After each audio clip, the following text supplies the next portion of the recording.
કેમ છો મજામાં? अरे मामा, हरियाणा के हिसार स्थित गांव चौधरीवास में गोरछी मोड़ पर शनिवार रात करीब 8 बजे लॉरेंस बिश्नोई के आदमियों और रोहतक एसटीएफ के बीच मुठभेड़ हुई है। इस मुठभेड़ में एक बदमाश के पैर में गोली लगी, वहीं 2 बदमाश इसके साथ थे। घायल बदमाश की पहचान यश पुत्र राजपाल निवासी गांव खेवड़ा सोनीपत के रूप में हुई है। पुलिस ने घायल बदमाश यश को हिसार के नागरिक अस्पताल में भर्ती कराया है। पुलिस को यश से एक ऑटोमेटिक पिस्टल भी बरामद हुई है। अरे मामा, शुरुआत में आपको वायलेंस कम देखने को मिला, इसका मतलब ये मत समझना कि कोई छोटी मोटी मुठभेड़ हुई होगी। ये तो सिर्फ ट्रेलर था, पूरी पिक्चर आगे देखने को मिलेगी। धाई धाई गोलियां चलेगी। दरअसल मुठभेड़ के दौरान बदमाशों की गोली एसटीएफ रोहतक में शामिल एसआई नरेश कुमार को भी लगी, मगर बुलेट प्रूफ जैकेट पहनने के कारण एसआई की जान बाल बाल बच गई। पुलिस को घटनास्थल से बदमाशों द्वारा चलाई गई गोलियों के करीब 7 खोखे बरामद हुए हैं। इसके अलावा पुलिस ने एसआई नरेश कुमार की शिकायत पर सोनीपत निवासी यश, हिसार के गांव गोरछी निवासी प्रदीप चेयरमैन, बांसड़ा निवासी प्रदीप टुंडी के खिलाफ अलग अलग धाराओं में मुकदमा दर्ज किया है। बता दें कि घायल बदमाश यश ने अपने साथी विशाल के साथ मिलकर 5 जनवरी को भिवानी के खरक पाना मामनाथ निवासी शराब कारोबारी प्रदीप पर गोलियां चलाई थी। 5 जनवरी को प्रदीप अपनी फॉर्च्यूनर गाड़ी में ऑटो मार्केट गया था। प्रदीप का भाई नवीन भी उसके साथ था। जब उसकी कार रविदास मंदिर के पास पहुंची तो शाम के कोई 5:30 बजे बाइक सवार बदमाशों ने शराब ठेकेदार प्रदीप पर फायरिंग शुरू कर दी। एक गोली प्रदीप के बाजू से निकलकर पीछे बैठे भाई नवीन की बाजू में लग गई। इसके बाद बदमाशों ने दूसरी गोली चलाई तो ठेकेदार ने गाड़ी में झुककर अपनी जान बचाई। इसके बाद आरोपी युवक यश और विशाल धमकी देकर मौके से भाग गए। इन बदमाशों ने लॉरेंस बिश्नोई और रोहित गुदारा के कहने पर ही गोली चलाई थी। बता दें कि यश रोहित गुदारा का खास गुर्गा है। इसके बाद से ही रोहतक एसटीएफ बदमाश यश के पीछे लगी हुई थी। 12 जनवरी को रोहतक एसटीएफ को अपने मुखबिरों से पता चला था कि भिवानी के गांव खरक में वारदात को अंजाम देने वाले बदमाश हिसार के गांव चौधरीवास से गांव गोरछी की तरफ जाएंगे। इस सूचना पर रोहतक एसटीएफ ने हिसार पुलिस की मदद से गोरछी मोड़ पर नाकाबंदी कर दी। रोहतक एसटीएफ को पहले से सूचना थी कि यश गांव चौधरीवास के आसपास ही मौजूद है। इसके बाद एसटीएफ ने बुलेट प्रूफ जैकेट पहनकर गांव गोरछी की ओर आने जाने वाले वाहनों की चेकिंग शुरू कर दी। इसी दौरान सिवानी की ओर से एक गाड़ी गांव गोरछी की ओर आई। इसके बाद एसटीएफ में शामिल एएसआई नरेश और अन्य पुलिस कर्मियों ने गाड़ी रुकवाने का इशारा किया तो गाड़ी के रुकने के बाद बदमाश यश गाड़ी से नीचे उतरा और सामने खड़ी पुलिस को देखकर चिल्लाया कि प्रदीप पुलिस है, तू गाड़ी लेकर भाग जा, मैं इनको तेरे पीछे आने से रोकता हूँ। इसके बाद यश ने पिस्टल निकालकर एएसआई नरेश पर फायर कर दिया। गोली एएसआई के जैकेट में लगी। इसके बाद पुलिस ने हवाई फायर कर आरोपियों से आत्मसमर्पण करने को कहा, मगर बदमाशों ने पुलिस पर फायरिंग शुरू कर दी।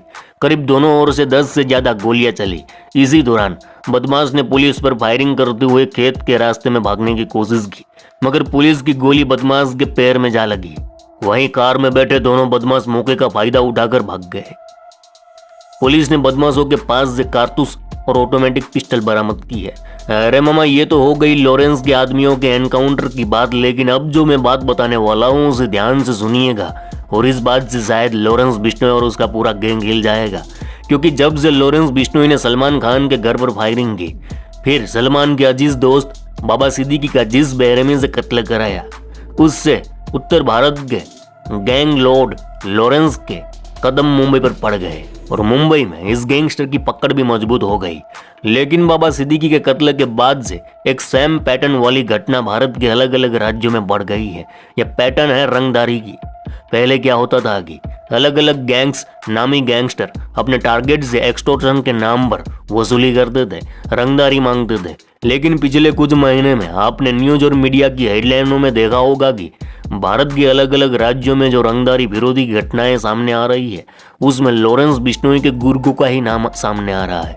पिछले कुछ महीनों में ऐसे कई मामले सामने आए हैं जिसमें यह रंगदारी विरोधी बेशक लॉरेंस बिश्नोई के नाम पर मांगी जाती है, लेकिन जब पुलिस छानबीन करती है, फिरौती मांगने वाले को पकड़ती है, तो पता चलता है कि जिसने फिरौती मांगी थी उसका ना तो लॉरेंस से कोई लेना देना है, ना ही उसके गैंग से। पता चलता है बदमाशी के शौकीन और शॉर्टकट से पैसा कमाने की चाह रखने वाले आम लोग लॉरेंस के नाम पर किसी से भी रंगदारी मांग रहे हैं। और इसका बिल फटता है लॉरेंस बिश्नोई के नाम पर। पिछले कुछ महीने में आपने सुना होगा कि लॉरेंस गैंग ने किसी बिल्डर से फिरौती मांगी, तो कभी डॉक्टर से, तो कभी व्यापारी से, तो कभी सिंगर से, तो कभी कोई नेता से, तो कभी कोई साधु महात्मा से। इन सभी केसों में ज्यादातर फिरौती के मामलों में जो भी पकड़े गए वह सभी नॉन क्रिमिनल बैकग्राउंड के लोग निकले, जिनका लॉरेंस से कोई लेना देना नहीं होता था। बस जल्दी अमीर बनने के चक्कर में लॉरेंस के नाम से किसी से भी पैसा मांगते हैं और जान से मारने की धमकी देते हैं। हाल ही में दिल्ली में भी ऐसा ही एक मामला सामने आया। दिल्ली में उत्तर पश्चिम जिले की पुलिस ने एक ऐसे गिरोह का भंडाफोड़ किया जो खुद को लॉरेंस बिश्नोई के गैंग का सदस्य बताकर डॉक्टर को अपना शिकार बनाता था। यह गिरोह खुद को लॉरेंस बिश्नोई गैंग का सदस्य बताकर दिल्ली के डॉक्टर से जबरन वसूली करता था। दिल्ली पुलिस ने इस गिरोह के 4 सदस्यों को गिरफ्तार कर लिया है। इस मामले की जानकारी देते हुए पुलिस ने बताया कि दीपचंद बंधु अस्पताल के सीएमओ अनिमेश ने भारत नगर थाने में शिकायत दी कि इस शिकायत में बताया गया था कि लॉरेंस बिश्नोई सिंडिकेट के नाम से उन्हें धमकी भरा पत्र मिला है। इस पत्र में धमकी दी गई कि अगर वह इसमें लिखे गए बैंक अकाउंट में पैसे नहीं जमा करेगा तो उसे जान से मार दिया जाएगा।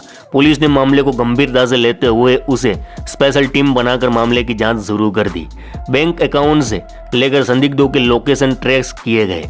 पुलिस ने इन आरोपियों को पकड़ने के लिए ऑपरेशन चलाया। पुलिस को कामयाबी भी मिली और जल्द ही 4 आरोपियों को गिरफ्तार कर लिया गया और ये चारों लॉरेंस बिश्नोई गैंग से कोई भी ताल्लुकात नहीं रखते हैं। तो मामा आज के लिए बस इतना ही। चलो इस गुज्जू भाई का राम राम, मिलते हैं फिर।